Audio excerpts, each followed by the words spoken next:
Welcome to the 2025 State of the School Address. I'm in my 14th and final year as head of school at Dawson, after having spent 5 years as the upper school director beginning in 2007. Though at this point my time at Dawson can be counted in weeks and months, I care deeply about the school and the people here, and the school's continued success remains my primary focus. And I will remain a Dawson parent next year as my daughter Lindsay moves from lower school to middle school. In short, I continue to be excited for the work we're doing at Dawson this year, and I'm proud of what we've accomplished together. I look forward to celebrating all of that as the school year comes to a close in a few months. But for now, we continue to look ahead, both to a successful transition to a new head of school, Jonathan Schoenwald, and to a bright future for our students, families, faculty, and staff. So you know, Jonathan is continuing to learn about Dawson in preparation for his first official day next July 1st. He was here on campus last week to meet faculty and staff, to see classes. He went to the lower school concert and a few basketball games. And he plans to visit again a couple times in the spring, and he and I will be in regular contact on topics most relevant to his transition in the first few months on the job. So I think it makes sense to begin my remarks this morning with the idea of gratitude. I will always be grateful for all that Dawson has meant to me and my family over the years. It is truly a special place. And I hope we can all take a minute this morning to share collective appreciation for the opportunity Dawson has provided all of us to come together in support of our children and one another. Thank you. So it is interesting, in that slide, I did this with the faculty on Wednesday morning. And note, so this is them dunking me at Dawson Fest, and I wanted to note the glee on a couple of people's faces. They seemed a little too happy to be dunking me, so I made note of that. My assistant, I'm not sure if you were one of those that was super excited there. Looks like it. Looks pretty happy, yeah. But our partnership with families is incredibly important, and our students benefit significantly from the conversation, support, and engagement you offer, including volunteer efforts of the DPA and parent-organized events, service on board committees, financial support through gifts and fundraisers, as well as a general commitment to doing the best for our students' education. The State of the School Address is an opportunity for us to recognize our partnership by continuing a conversation about how we're doing in many different areas, and again, how we're planning for the future. We are proud of what's happening at Dawson, and we're also always looking to remain ahead of the curve and aligned with best practices.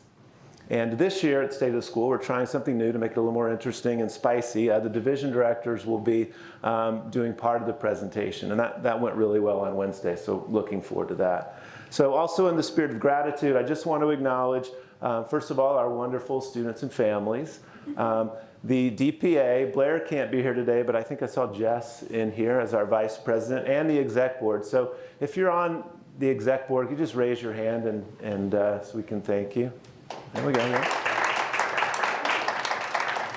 And then, of course, we have an exceptional faculty and staff at Dawson, and I certainly want to recognize and appreciate them. Our leadership team makes everything here possible and certainly makes the work that I've been doing possible. And so that includes Ann Hecox, David DeUrkel, Kristen Medler, Chris Ingwalson, who is the brains behind the slideshow, Anna Perry, Scott Schneider, Bill Kettler, Carly Slagle, Jeff Ellenbogen, and Jose Lopez. And of course, I couldn't do any of this either without my assistant, Claire, who is amazing. And then we also couldn't do any of this without the support of our Board of Trustees. We have Susan Borst and Megan Dunleavy here today, representing the board. Not here today, Alex Gurry, and then our foundation trustees, Kim Johnston, Hunter Campbell, Lisa Eiler, Pearl Gallagher, and Susan Borst is here also. I had to get to the foundation part of it. So, okay, so let's get started here.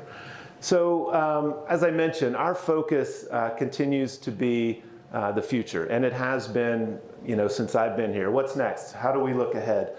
And so with the things I'm going to talk about shortly, we're constantly getting feedback from families, faculty, staff. We're constantly looking at the educational landscape, our marketplace here in Boulder, and figuring out, what can we continue to do to make Dawson the best school it can be and to make sure our students are future ready. So we'll just go through a couple of things that we're working on here.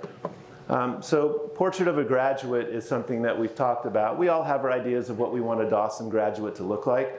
But this idea is to clarify that. And this process will include pulling together elements of our mission statement, our strategic plan, and aligning them with the evolving demands of college and the workplace to clarify and communicate specific expectations we have for all of our graduates. So this would include identifying and prioritizing what we call functional skills.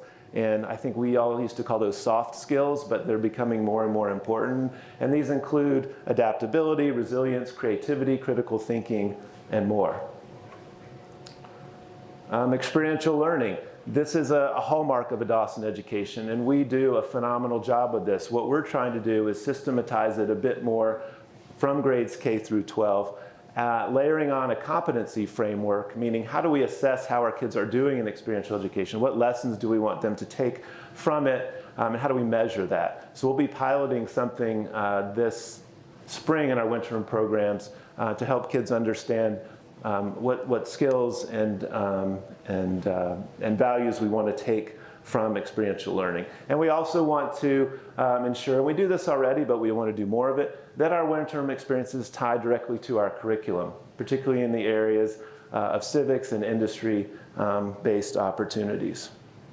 And our experiential education director, Maddie Shear, has done a great job, and we're going to be expanding her role next year so she can give even more attention to this part of it.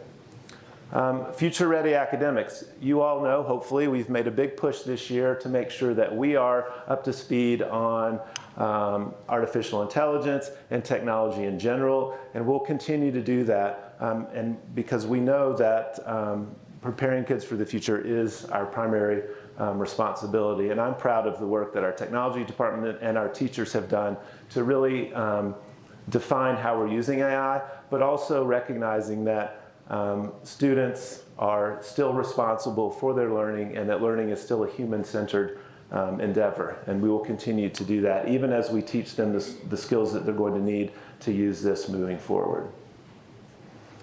Business and entrepreneurship. We have an entrepreneurship class in the upper school, but we've heard loud and clear that students, families want a business curriculum, a finance curriculum. So we are in the process of expanding that, and I'll touch a bit more on that later. But we're excited for opportunities here, and we have folks currently on staff who have expertise in this area, and so we're excited to roll this out beginning next year, and more will be coming on that. Student leadership. So this has always also been an important part of what Dawson does, and we remain committed to offering meaningful opportunities for leadership at every grade level. This year, we are taking intentional steps to clarify expectations in middle and upper school. In both divisions, we're refining what leadership, participation, and development look like, whether that's involvement in clubs, student council, or other student-led initiatives. Our goal is to strengthen engagement, identify specific responsibilities, and ensure that students step into these roles with purpose and accountability. And we're also working to align middle school and upper school more closely in this area. Athletics is another really important part of the Dawson experience. We have a strong culture now, but we want to continue to focus on competitiveness and skill development K through 12. So we have amazing facilities. We have exceptional coaches. And what we need to do is sustain those and continue with ongoing high expectations. A couple of things that are new this year. In middle school, we put participation standards for our blue teams just to help kids understand the commitment required to compete at that level. Also, our Mustang sports clinics, we did one last week and we're doing another one tomorrow. Those have been very successful, and that speaks to the skill development that we're working on. And I'll hit some athletic highlights a little bit later in this presentation too. And then lastly, faculty support. We know that our faculty are our most important asset, And we work really hard to develop a strong faculty culture of care, belonging, and support. And I believe we have a really strong faculty culture, and that's one of the things I'm most proud of from being here. But we continue to work on compensation. I'll touch on that again later, but we want to move towards top quartile pay among peer schools, and continue to make sure our benefits are competitive and recognize faculty as often as we can. Now, I'm going to pass it over. This is the exciting part of the State of the School Address. I get to take a little break, grab some water, and you get to hear from someone else for a few minutes. So I'm going to welcome David Urkel up here. David.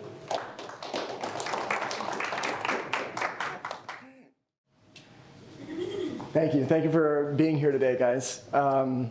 First of all, we've got 2 microphones on, so I'm trying to figure all this out.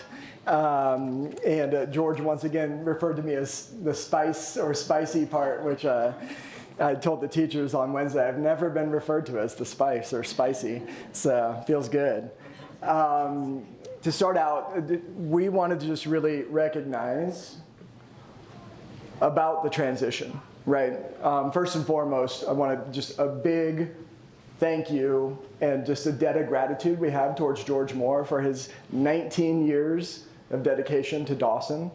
Right? His leadership and vision has shaped this whole school.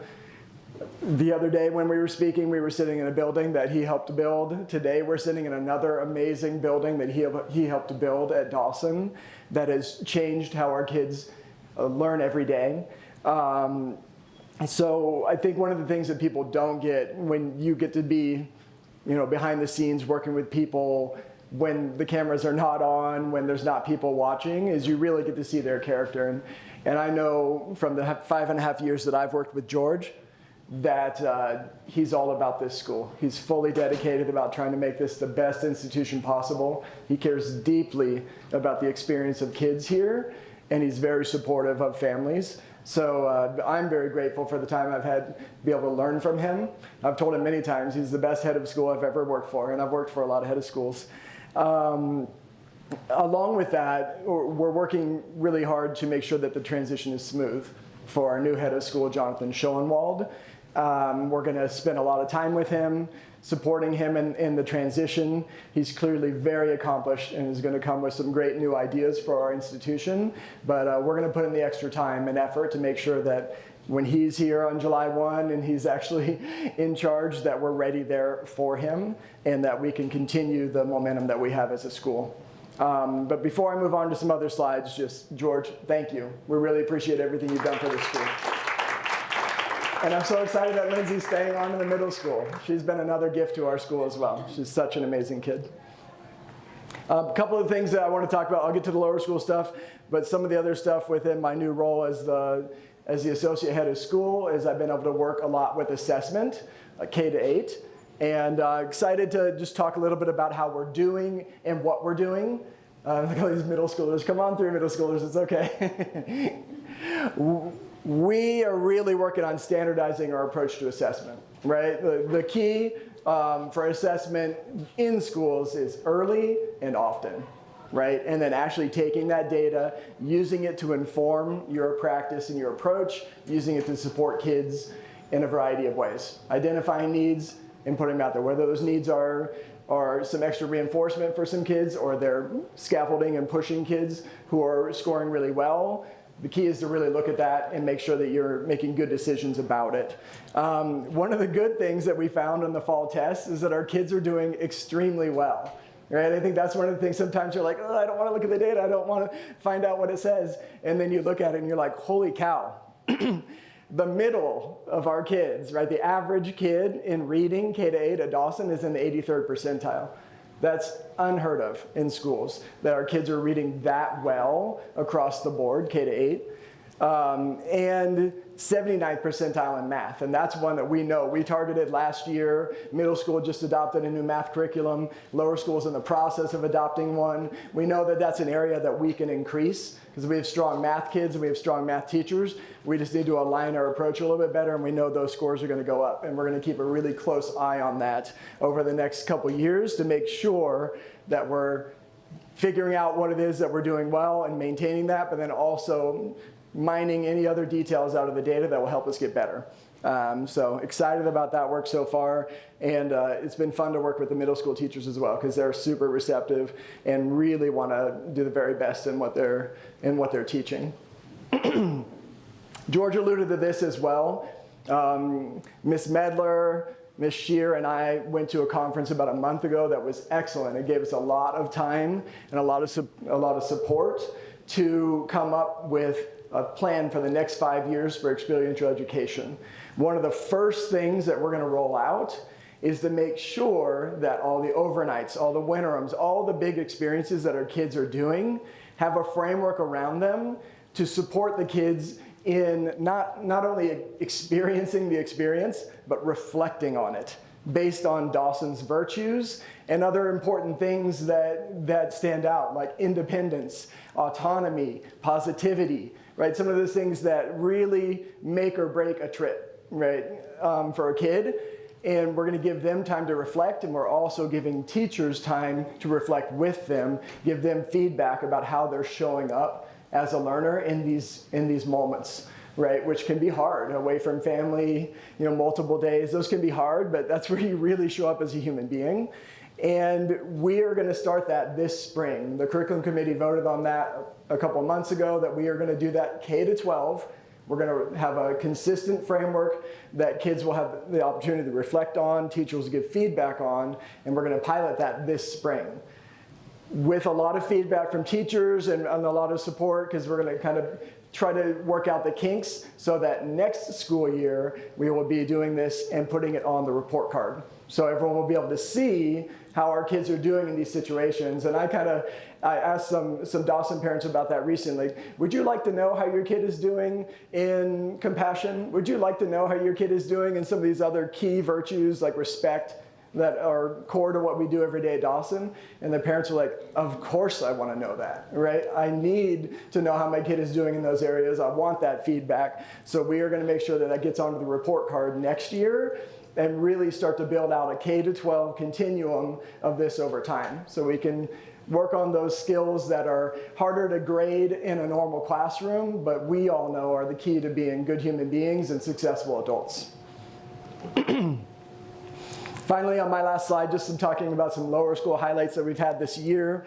First of all, we are piloting a math program called Stepping Stones. It's going really well. Linda Parker in kindergarten and Bhavani Maikandar in third grade are the ones that are doing the pilot.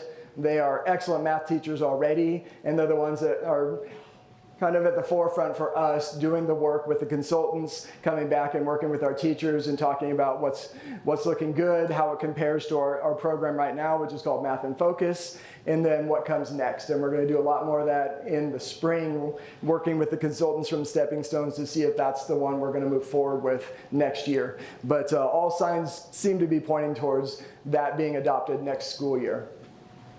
Another great highlight is the Dawson Harmonics, which is our new choir. Our new music teacher, Miss T, is bringing a lot of great energy and new ideas. And it's hard sometimes to have a teacher move on. Our last teacher, Miss D, had worked at Dawson for 15 years.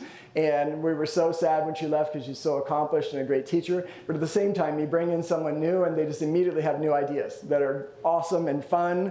And one of these ideas was, why don't we have a 3rd through 5th grade choir that tours? Right? And they've sung national anthems already. They sang at Grand Day. They sang at the holiday market. They sang a couple of nights ago at the middle school and upper school winter concert. And I think they kind of stole the show. But they will be singing next Thursday at a Denver Nuggets game. So they're really getting out there and performing, and it's providing an opportunity for some kids that are probably not going to be stars on the athletic field like my daughter, but she has a chance to be on stage and shine in a different way. So I'm super grateful about that program, really fun. Another awesome thing, Mr. K, our beloved technology and innovation teacher in 5th grade, decided on his own this year that all 5th graders were going to have to compete in robotics, right, in the Lego robotics tournament. And this was a big, big ask, right, because he was meeting with them essentially an hour a day for all the fall for the past 3 months, preparing them for the tournament, making every kid get ready, be on a team, and compete. And there was a lot of kids that did not want to do it, right? They were just like, oh, robotics isn't my thing. I'm not going to be into this. And he brought them all along. They all did extremely well. We won 7 trophies at the regional competition. We sent 2 teams to the state competition. We won at least 1 trophy at that competition as well. And the effects on the kids, it went from, oh, this isn't my thing, to so many of them saying like, hey, maybe this is my thing, right? Maybe I am good at this.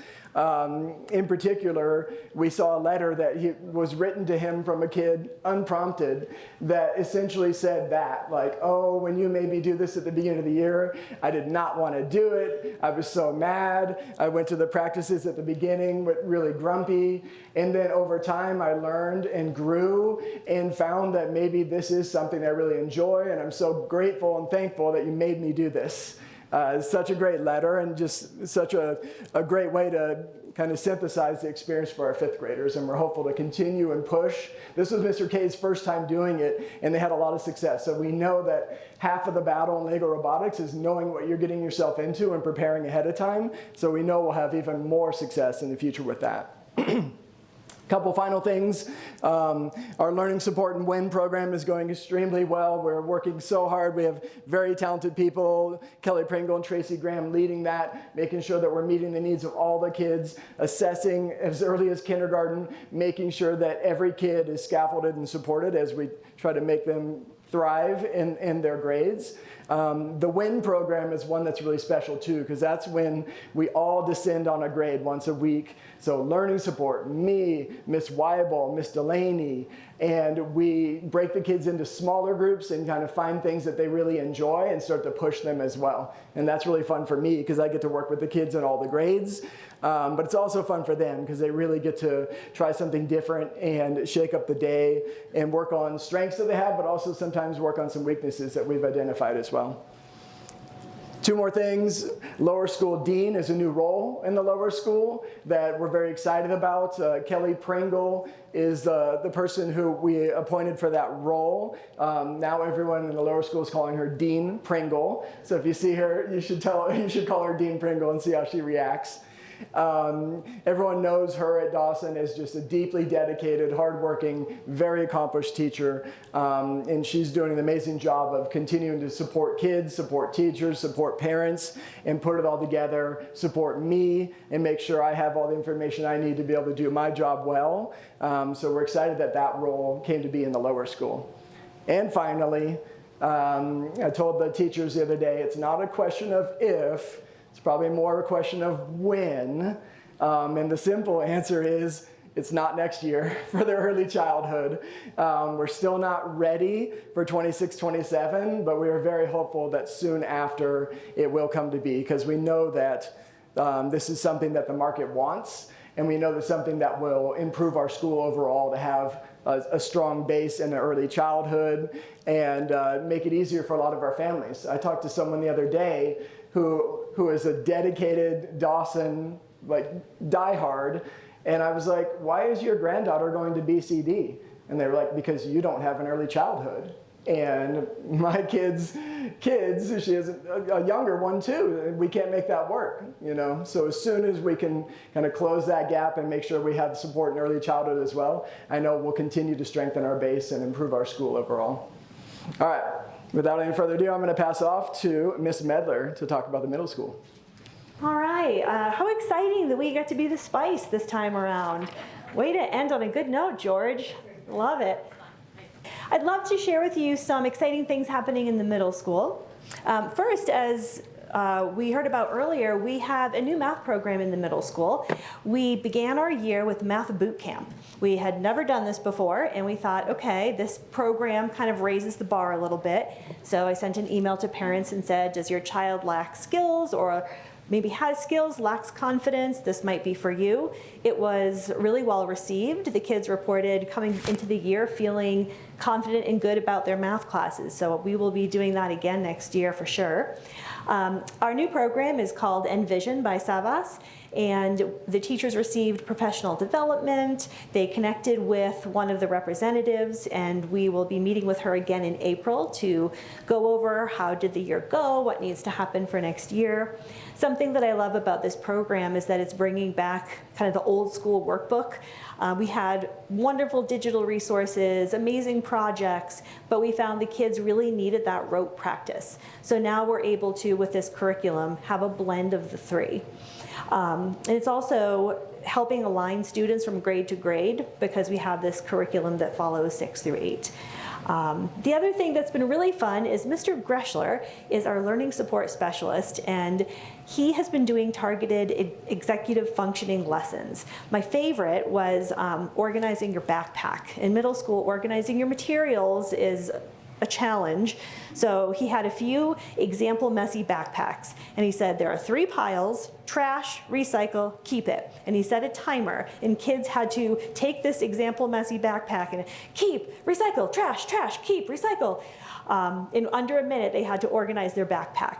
So he was doing different lessons every week, and as the year goes on, we're like, ooh, this is coming up. That might be another good targeted lesson. If you haven't met him, he is so much fun. He connects with the kids. He's dedicated, knowledgeable. We're so lucky to have him. He's also working with students one-on-one. Sometimes a kid will come in and maybe it's from a different school, or it's just something they struggle with. So he might sit with them and say, what is it that you need? Oh, okay, you don't know what to do with your time. So there was one girl who was struggling. Her grades were lower than she wanted, and she was in my office having a bad day. And I said, hey, let's go through the portal. Let's make a to-do list. And she goes, oh, I already did that with Mr. Greschler. Like, wonderful. So she showed me. So he's really been a great asset to our school. We're also working on amplifying student voice. In middle school, it's a time when they're figuring out who they are, who do I want to be. So we have 3 main student leadership groups: National Junior Honor Society, Student Council, and No Place for Hate. Every Monday, a representative from this group will report out to the middle school and say what's going on in their organization, what upcoming events they might have. The National Junior Honor Society organized a fun run that had a food collection aspect to it. And our Student Council event committee members said, we think we should have a celebration next Thursday. It's the day before winter break. So they typed up a proposal, including where the supplies were coming from, who was going to clean up, which is always what the teachers want to know. And they came and met with the middle school lead team, which is me, Josh, Anna Carter, Nick Malikow, Carolyn Hine, Pete Devlin, Chris Lyskawa. So we're all sitting in my office, and they had a printed copy for everyone.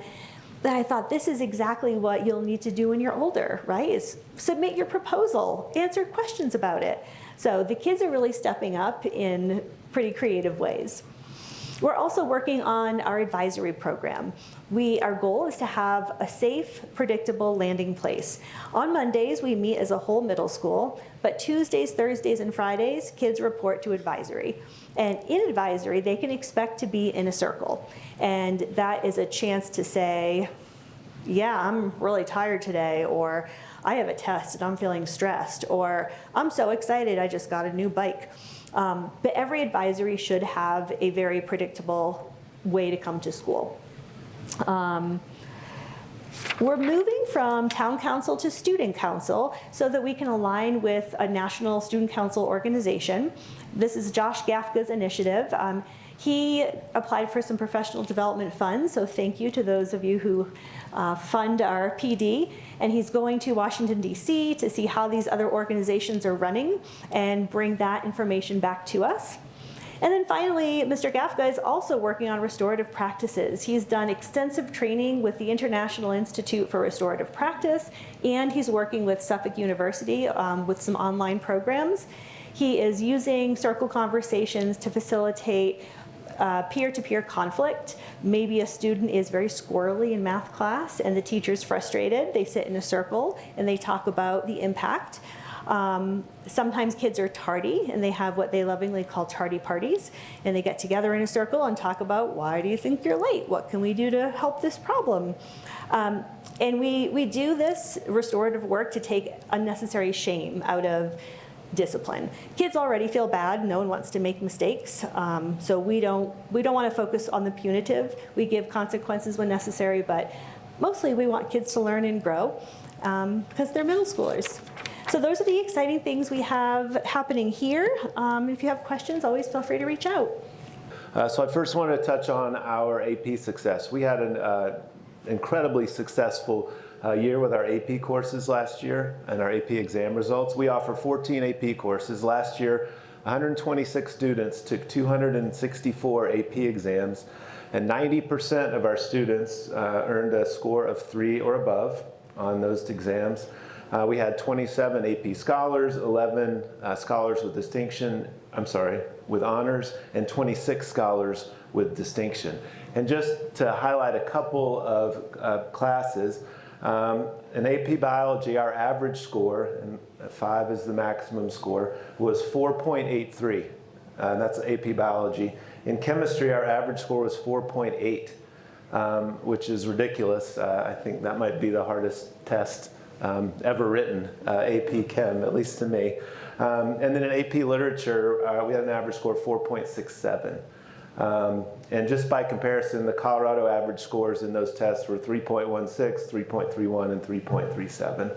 And the global scores or national scores are lower than that. So it's just incredible. Our teachers do a phenomenal job, and our students have done a phenomenal job as well. Last year, Dawson was also awarded the Eliza Pickrell Rout Award, and that is a voter registration award. We had students who wanted to make sure that all of our seniors who were eligible to vote were registered to vote. And so they did that.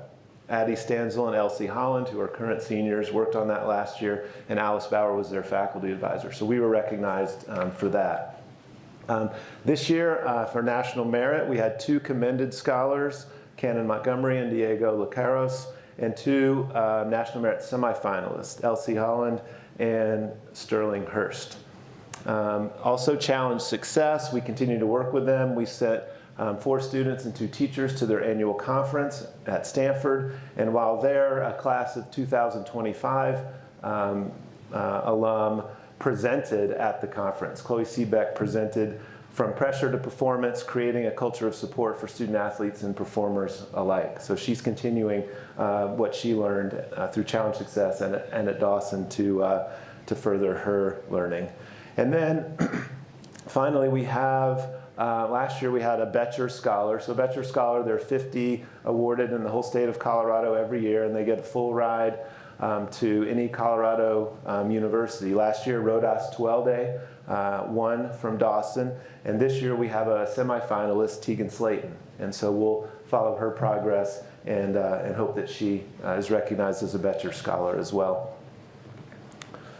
I want to talk about a new program that we are rolling out next year. We're still working through specific details and requirements, but the Dawson Distinctions Program will be consistent with our ongoing focus on providing opportunities for students to individualize their academic experience. So in addition to specializing in one of these 4 areas, students will complete meaningful and significant work outside of the classroom through independent study, through our internship program, or other work in industry, or even some other relevant experience that maybe we haven't anticipated. In addition, students will also be asked to document, assess, and present their efforts, and will have this distinction recognized on their transcript. Opportunities for distinction will also be adaptable to student interests, so the 4 noted here represent a starting point. But we're excited to unroll that next year. New upper school courses. As I said, we're constantly working with teachers, figuring out what students need and identifying those opportunities and adding classes to our curriculum. So these are 4 that we are excited to add next year. And some of them are built on what we're currently doing, like the Sustainable Design course. and modern web development, and others are new for us. Upcycled fashion, although we have had a winterim in upcycled fashion, and that's a fun opportunity for students. And then, of course, the business fundamentals class that I mentioned earlier. So we started our internship program this year, and we have 4 students participating.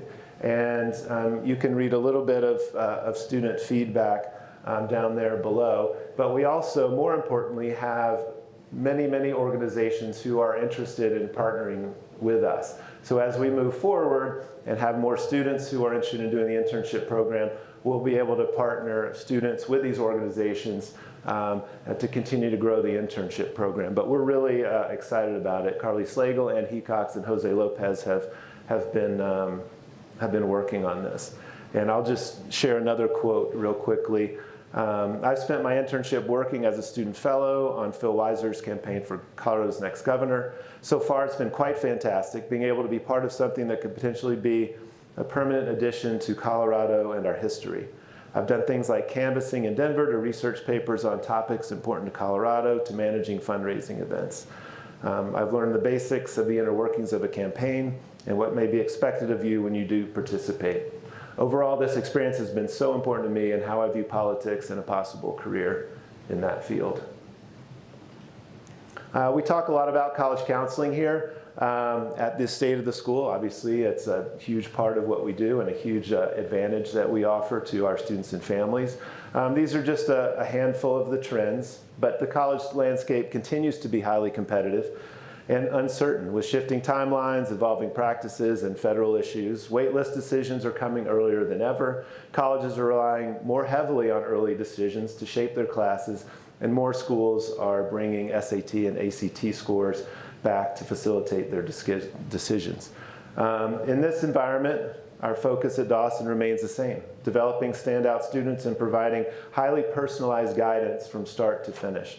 Our above average acceptance rates, which you'll see here. I know this is tough to read. This is matriculation from the class of 2025, but the notable number there is at 11%. And so Dawson students are admitted at rates higher than other students nationally, which speaks to the quality of our students, but also the quality of our teaching and our college counseling office. Let's see. Nope, we'll go back. I just wanted to note, we are early in the process. Typically, I'm doing my State of the School address a month from now, and we've heard back from more schools. Next week is a big week for college admissions. A lot of our students will hear about the early decision and early action applications, but we have had some news. We've got kids already into some of their student favorites: CU Boulder, Penn State, University of Pittsburgh, and the University of Alabama.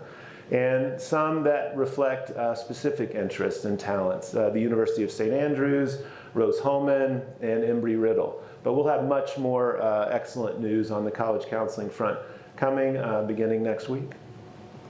So I talk at the State of the School address, and we've streamlined this a little bit because this isn't necessarily the most exciting part of the presentation, the institutional health. But it's important for folks to have a perspective on the school and governance and finance and those sorts of things. So I'll try to make it quick here as we get towards the end of this of these remarks. So each year I briefly review the school's governance structure. The school was founded in 1970 by Jerry Henderson and has developed over the last 55 years under the direction of Mr. Henderson, the Alexander Dawson Foundation, and local trustees. So the foundation currently has 5 members, and they sit on the board along with 2 local trustees for a total of 7 voting trustees. And the foundation owns the land, the building, and the assets on campus, and they continue to pay annual debt service and depreciation on buildings built before 2015. They also provide occasional financial support to the school to support specific projects and initiatives. Otherwise, the school is responsible for balancing the budget, planning for future growth, curriculum, campus maintenance, and all day-to-day operations. And the board ultimately is responsible for the long-term financial security of the school, at the strategic direction of the school, and for hiring and supporting the head of school. And so I, as the head of school, report to the board and am responsible both for operations and carrying out board policies. So we're fortunate, though, to have had such a supportive board and responsible stewards of the school over the year that have put us in this amazing position moving forward. So our last complete fiscal year was 24-25. And so you can see there in summary our income, our expenses, and capital expenses, again, which is primarily physical plant, and then that net surplus. I know the net surplus looks exciting, and it is, but a lot of that is investment income, which is unrealized, and if we do have cash surplus, that typically goes into reserves. And our biggest reserve fund, or our most important reserve fund, is our PRISM fund, which allows us to update our campus usually over the summer, and I'll show a couple of those projects. But we also have an unrestricted reserve that is a rainy day fund, if you will, if there's an emergency. So salaries and benefits make up the largest part of our expenses, 58% roughly, so just under 60% of our expenses go to salary and benefits. But these are four other largest areas or cost centers for the school. Instruction, of course, administration, facilities, and auxiliary programs. So I mentioned the PRISM Fund. That allows us to do some really cool things, not only to maintain the campus, but to improve and enhance it. The most noticeable one we've done this past summer were the lower school improvements. I don't know, I mean, many of you have lower school kids, you've been in lower school. The building was transformed last summer, so we were able to do that. We also finished we did the playground 2 years ago, but we finished with some playground shade and lots of other updates to the lower school. You can read about the equipment upgrades we did, and we typically have to buy a new bus every 1 or 2 years, a mini bus or big bus, and those are quite expensive if you didn't know. All right, so finances for this year. Again, we are a tuition-dependent school. 84% of revenues come from tuition. That is typical. And again, this year, salaries and benefits, 56% of our budget. And we budgeted enrollment of 480 students. We started the year with 474. In January, we will have 484 students and possibly more. We have 484 contracts in. We have a handful of students starting in January, and there's still a few students looking at us to start in January. So that's a tribute to the hard and ongoing work of our admissions office, and just the continued positive word of mouth that you all provide to families that you know. And then again, I mentioned our reserves. We have an endowment, which we pull 4% from every year for our operating budget. We have a PRISM fund, which is our facilities renewal and replacement fund, and then we have the unrestricted reserve. So there have been some changes to development this year. The foundation has decided that they wanted to, instead of us soliciting people for money for the Dawson Fund throughout the year, they decided that they wanted to take that off our plate, relieve that from families, and so they're providing what we typically make from Dawson Fund each year, which is usually over $500,000. So families can still contribute to the Dawson Fund or to the school. They can give restricted gifts for things that are of interest to them, but we're not doing the Dawson Fund, and we really appreciate the foundation's support in that area. And so we're still doing the annual auction, though, because that's a party, and we're excited about that. And that will, whatever we raise there, will help us, cover and reduce the gap, but also help fund specific projects and initiatives. This year, we'll be raising money to replenish the mini mega grant fund that the DPA manages.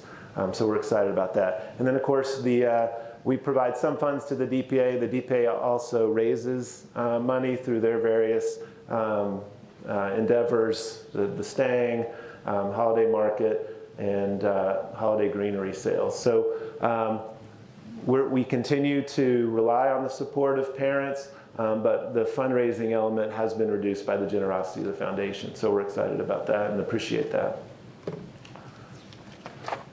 We mentioned earlier, faculty and staff are the most important asset we have, and the board and I are committed to making sure that compensation is competitive and that faculty feel good about how they're compensated here. So just so you know, we shared this with faculty on Wednesday. All faculty and staff will are receiving a 5% raise next year. And so really, almost all of the tuition increase that you'll see next year is going to faculty staff salaries. And the faculty and staff, we're happy to hear about that. And we're going to continue to work on that. The board and Jonathan will continue to prioritize faculty and staff compensation. We're also going to provide stipends for faculty who do professional development over the summer, because that is technically their off time, and we want to make sure that they have opportunities to do professional development over the summer, because there's a lot of good work happening there and good opportunities over the summer. All right. This is the tuition that the board approved earlier this month for next year. We still have the tiered structure, K2, 3, 5, and then the tuitions grades 6 through 12 is the same. And we're budgeting for 480 students next year. So we expect our enrollment to stay the same or potentially increase. But we try to budget conservatively. And then if we do have better than expected enrollment, that just helps us to the good. All right, and finally, I just wanted to touch on a few other of our achievements. Certainly, these are areas outside of the classroom that are really important to our students and to our families and to our culture. And so we have amazing programs in each of these areas. The Arts Excellence is really on display this time of year. We had the concert, was that Wednesday night? That we had lower, middle, and upper school students represented. We had the holiday concert that David referenced. That was last week, which is awesome. And the fall play was great, Puffs. And then we've had arts nights and concerts and performances. We just have a really phenomenal arts faculty, and we have some really talented students. Athletically, there are too many athletic achievements to name them all, but just a few highlights. Our boys golf team finished 10th in the state, and Jonah Lodge finished 10th in the state as an individual. Our varsity boys soccer team made the Sweet 16, and this year's senior class, over the course of their time at Dawson, won 40 games in 4 years. Boys tennis, we were the regional champions for the first time in 5 years, and we beat Niwot. So in tennis, we compete at the 4A level, and we were in Niwot's region. We got first place, Niwot got second, so that was very satisfying. The middle school girls cross country team took first place at the Jaguar Invitational in Broomfield. Zoe Hannon took first place, and Adelie Y took third place. And additionally, one of our juniors, Bella Abibi, took home her 5th state weightlifting title and best youth female overall with a 47 kilogram and 69 kilogram with a clean and jerk personal record. We do not have a weightlifting team, but Bella competes on her own and obviously is quite accomplished. Very impressive. And then we have 3 students, Ryder, Jack, and Charlie, who helped BVSD capture the state championship in water polo. So again, I think this represents that you can go to Dawson. If we don't offer a sport, you can do it somewhere else, and you can be successful there and still have the strong academics, strong friendships, and social connections that you have here. So those kids, I think, are demonstrating a really cool way to do it. In clubs and service, I just want to highlight a couple things. Wolf Scholar projects. Lena Candace did a Miles to Go fun run and fundraiser to create bags of essential items for people in need.